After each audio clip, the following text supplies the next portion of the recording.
The Orville, Episode 11, New Dimension. Chief Engineer Newton has been presented with a new opportunity to assist in the design of a new space station, leaving a vacancy in a key position on board the Orville. Captain Mercer is prepared to promote Yaphet, who is next in line, to the position, but Commander Kelley stumbles across something in Lieutenant LaMarr's personnel file, as she is entering a reprimand for a stunt he and Gordon pulled off that ended up with a piece of Yaphet inside Bortus's stomach that leads her to believe that he hasn't been living up to his true potential, and he might be a viable candidate for the engineering position. It turns out John LaMarr may very well be a genius. Ed is against the idea, as he believes that, even if that were true, John has shown no aptitude for a command position, and his continuous hijinks with Gordon reveal that he is unsuited for such a responsibility. Kelley convinces Ed to give John a chance, seeing something in him that could mean, if given the chance, he could excel,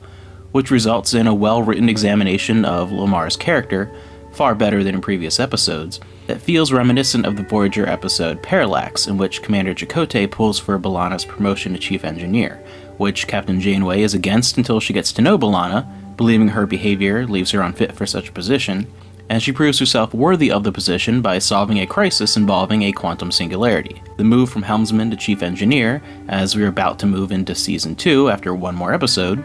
was also a fun parallel to Geordi LaForge's same move from the first to second seasons of Next Generation. The Orville then accidentally skims the edge of a quantum disturbance that leaves the ship largely undamaged, except for the engines, and a search for the effects of the encounter and further examination of the disturbance itself, after unsuccessfully trying to warn another ship away, leads to an understanding of the anomaly as a gateway into two-dimensional space. The problem is the engines are not yet fully functional and several Krill ship are on the way. The combined efforts of Yaphet, Isaac, the engineering team, and Lieutenant LaMarr, put in charge of the team by Kelley, come up with a solution that allows them to safely enter the two-dimensional space in order to hide out from the Krill ships. The bubble around the ship begins to fail prematurely, leaving the engines exposed to two-dimensional space long enough that the Orville must be tugged along by a shuttle, in a dangerous and technical stunt that solidifies the captain's faith in LaMarr's ability to handle the promotion, along with the growth of LaMarr's character across the episodes, showing that he does in fact have a natural ability to be a leader,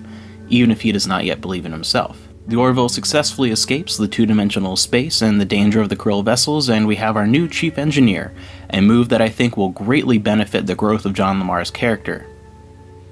During the course of these events flows a B story involving Captain Mercer's shaken confidence once Kelley lets slip that she was partially responsible for Ed getting command of the Orville. As with John's character, this plotline is handled well and gives us a dramatic and touching, deeper examination of both Ed and Kelley's characters, as well as yet another hint at a possibility of a renewed relationship. Seth and Adrian seem to have fantastic chemistry in scenes involving their relationship issues, and this was one of the best examples so far.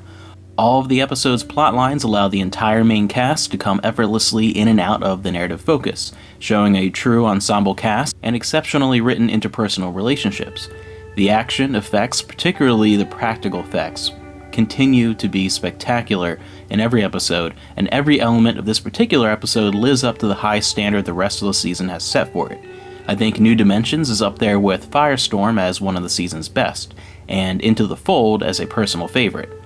Balanced, captivating, exciting, and fun TV that reminds me of bygone eras of science fiction, while maintaining its own unique identity.